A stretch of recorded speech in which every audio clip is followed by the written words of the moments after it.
अच्छा, अब जो लॉ एडमिशन टेस्ट होती है उसमें 10 मार्क्स का पोर्शन होता है पर्सनल स्टेटमेंट का। ठीक है, तो पर्सनल स्टेटमेंट को लिखने के लिए कुछ रूल्स होते हैं। अगर आप वो रूल्स फॉलो करें तो कोई भी किसी भी टॉपिक पर पर्सनल स्टेटमेंट आ जाए तो आप उसको आसानी से लिख सकते हैं। ठीक है, सबसे पहले पर्सनल स्टेटमेंट को लिखने के लिए जो आपको चाहिए वो चाहिए इंट्रोडक्शन। अब इंट्रोडक्शन में क्या होता है, अब ये मैं आपको उर्दू में लिखना सिखाऊंगा क्योंकि काफ़ी स्टूडेंट्स होते हैं जिनको इंग्लिश में प्रॉब्लम होती है, इसलिए मैंने उर्दू में बनाया है, इंग्लिश में भी बनाएंगे इसका। ठीक है, तो इंट्रोडक्शन हम कैसे करते हैं, अपनी शख्सियत और तालीम के बारे में आम तारुफ, नाम नहीं लिखना। ज़्यादातर स्टूडेंट क्या करते हैं, अपना नाम लिखते हैं, तो आपने ऐसे लिखना है, मैं बतौर तालिबे इल्म। ठीक है, और इसी तरीके से ये राय रखता हूँ कि इसी तरीके से स्टार्ट करनी है। यानी कि फ़र्स्ट तो हो गया आपका इंट्रोडक्शन, और ये 200 वर्ड्स की लिखनी होती है। आपको पता है कि ऐसे 250 वर्ड्स का होता है, लेकिन ये 200 वर्ड्स की लिखनी होती है, और ये आप साथ में लिखते हैं। दूसरी बात में इसमें कंक्लूजन या मेन बॉडी नहीं बनता, ये बात याद रखनी है कि आपको पता है कि ऐसे में इंट्रोडक्शन, उसके बाद मेन बॉडी और लास्ट में कंक्लूजन होता है। इसमें पहले होता था कि इंट्रोडक्शन और डायरेक्ट उसका आप मतलब कंक्लूजन लिखो, मेन बॉडी नहीं लिखो। लेकिन अब 4-5 रूल्स और हैं जो कि मतलब जैसे दिन ब दिन आपको पता है कि टेस्ट जो है अभी टफ़ होती जा रही है, तो अभी 5 रूल्स हैं जो फॉलो करते हैं ज़्यादातर पर्सनल स्टेटमेंट में। दूसरा है रीज़न। ठीक है, रीज़न देना है आपको, ये बयान करें कि आप कानून पढ़ना क्यों चाहते हैं। मैंने आपने इंट्रोडक्शन दे दिया सबसे पहले कि मेरी शख्सियत ये है, मैं तालिबे इल्म, मैं इसलिए कानून पढ़ना चाहता हूँ, कि फिर कंटिन्यू करनी है कि कौन कौन सी, नंबर 3 जो रूल है उसमें अपनी क्वालिटीज़ बतानी है। अभी बेसिकली ये जो पूरा पार्ट है ये है आपका मेन बॉडी ही, लेकिन इसको रीज़न, क्वालिटीज़ और फ्यूचर गोल, लास्ट में कंक्लूजन निकालना है। अभी नीचे एक एग्जांपल भी है, मैं आपको पढ़कर बताऊंगा कि किस तरह से है, लेकिन अभी इसको समझते हैं। ठीक है, तो क्वालिटीज़ बताएंगे, भाई मैं वकील बनूंगा तो मैं मुआशरे के लिए ये करूंगा, अपनी अच्छी आदत और खुसूसियात लिखनी है, जैसे मेहनती, ईमानदार, मुतालिया का शौक़। ठीक है, तो इंट्रोडक्शन, उसके बाद रीज़न, फिर क्वालिटीज़। आपको क्वालिटीज़ बतानी है कि आप वकील, पहले तो ये कि आप क्यों बनना चाहते, कानून क्यों पढ़ना चाहते हैं, भाई मैं इसलिए पढ़ना चाहता हूँ, इसलिए पढ़ना चाहता हूँ, ये कर सकूँ, वो कर सकूँ, यानी कि रीज़न्स देने। रीज़न के बाद क्वालिटीज़ लिखनी है। ओके हो गया।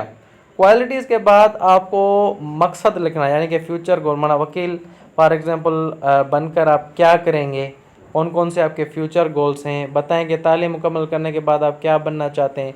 आपने अभी वकालत की डिग्री पूरी कर ली तो अभी आप क्या करेंगे, यानी कि आपको फ्यूचर गोल लिखना है। उसके बाद लास्ट में आपने कंक्लूजन लिखना है, यानी कि इख्तिताम करना है उसका, अपनी पुरुमीद सोच के साथ बयान ख़त्म करें। अब कैसे लिखते हैं, सबसे पहले तो आपकी ये 5 जो बातें, introduction, reason, qualities, future goal, conclusion, ये रिजेंबल करे। इंट्रोडक्शन इसके साथ रिजेंबल करे। मैंने आपको ऐसे में भी बताया था कि कनेक्शन नहीं टूटना चाहिए बात का। ठीक है, बात को घुमाना नहीं है, तभी आपको फुल नंबर मिलेंगे। अब देखें कि ये पर्सनल स्टेटमेंट लिखी है, उसमें इंट्रोडक्शन है। इंट्रोडक्शन में क्या लिखा हुआ है, मैं एक तालिबे इल्म हूँ। ठीक है, मैं एक तालिबे इल्म हूँ जिससे मुतालिया, मेहनत और सच्चाई से गहरी दिलचस्पी है। तालीमी सफ़र के दौरान मुझे एहसास हुआ कि इंसाफ की कमी हमारे मुआशरे का एक बड़ा मसला है। अब देखिए, छोटा सा इंट्रोडक्शन देना ना, बड़ा नहीं लिखना, मैं यहाँ रहता हूँ, वहाँ रहता हूँ, नहीं, मैं एक तालिबे इल्म हूँ, बस सिंपली। और यहाँ से भी शुरू कर सकते हैं, मैं एक तालिबे इल्म हूँ। ठीक है, और मैं ये राय रखता हूँ कि फिर रीज़न्स स्टार्ट कर देने हैं। मैं जो भी आपका टॉपिक हो, लाजमी नहीं कि सिर्फ यही। ठीक है, मुझे एहसास हुआ कि इंसाफ की हमारे, अब इंसाफ के बाद कोई और टॉपिक आ जाए, जैसे कि पाकिस्तान की सरसब्जी पर कोई पर्सनल स्टेटमेंट कि आप क्या राय रखते हैं, तो क्या करना चाहिए।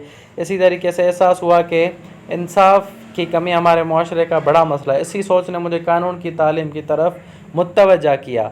मेरा यकीन, अब आप आसान अल्फाज इस्तेमाल कर सकते हैं, जैसे कि मुझे कानून ने अपनी तरफ मतलब मुझे उसकी तरफ तवज्जा हुआ, जो हम आसान उर्दू इस्तेमाल करें। लाजमी नहीं है कि आप मुश्किल वर्ड्स लिखें। मेरा यकीन है कि हम तालीम के वो रास्ते तालीम का वो रास्ता है जिसके ज़रिए एक इंसान अपने दूसरों की ज़िंदगी को बेहतर बना सकता है। मेरी ख्वाहिश है, अब देखें आप अपनी क्या बता रहे हैं, यहाँ से क्वालिटीज़ के बारे में बता रहे हैं। ठीक है, आपकी ख्वाहिश है, अभी मेरी ख्वाहिश है, लेकिन पर्सनल स्टेटमेंट में मेरी ख्वाहिश है कि खुद बार बार खुद को मेंशन करना है, क्योंकि क्या है पर्सनल स्टेटमेंट ना, तो खुद को मेंशन करना इज़ वेरी इंपॉर्टेंट। मेरी ख्वाहिश है कि मैं कानून की तालीम हासिल करके माशरे के कमज़ोर और पिसे हुए तबके को उनकी बुनियादी हकूक़ दिलाऊँ, आम आदमी के लिए अदालतों तक पहुँचाऊँ। आसान नहीं होता, इसलिए एक ईमानदार और मेहनती वकील की ज़रूरत हमेशा रहती है। मैं चाहता हूँ कि अपनी सलाहियतों को बरवेकार इंसाफ के निज़ाम में मुस्तबित तब्दीली पैदा करूँ। मेरी शख्सियत की मजबूती ईमानदारी, मुस्तकिल मिजाजी और तहकीक पसंदी है। मेरे मसाइल को मुंतकी अंदाज में हल करने की कोशिश करता हूँ और मुतालिया मेरा शौक़ है। यही आदत का जमा क्या होता है, आदत, मुझे कानून की तालीम में कामयाब बनाएगी। ठीक है, मेरा मकसद है अपना एक ज़िम्मेदार और इंसाफ पसंद कानूनदान बनना है, ताकि अपने इल्म और मेहनत के ज़रिए माशरे की खिदमत कर सकूं। अब देखिए कितना छोटा कंक्लूजन है, क्वालिटीज़ कितनी ये तो एक जस्ट एक सैम्पल है जो मैंने आपको बताया, लेकिन ये आप 5 रूल्स याद रखें, introduction, reason, qualities, future goal और कंक्लूजन। तो इंशाल्लाह आप कोई भी टॉपिक आए उस पर इजीली पर्सनल स्टेटमेंट लिख सकते हैं।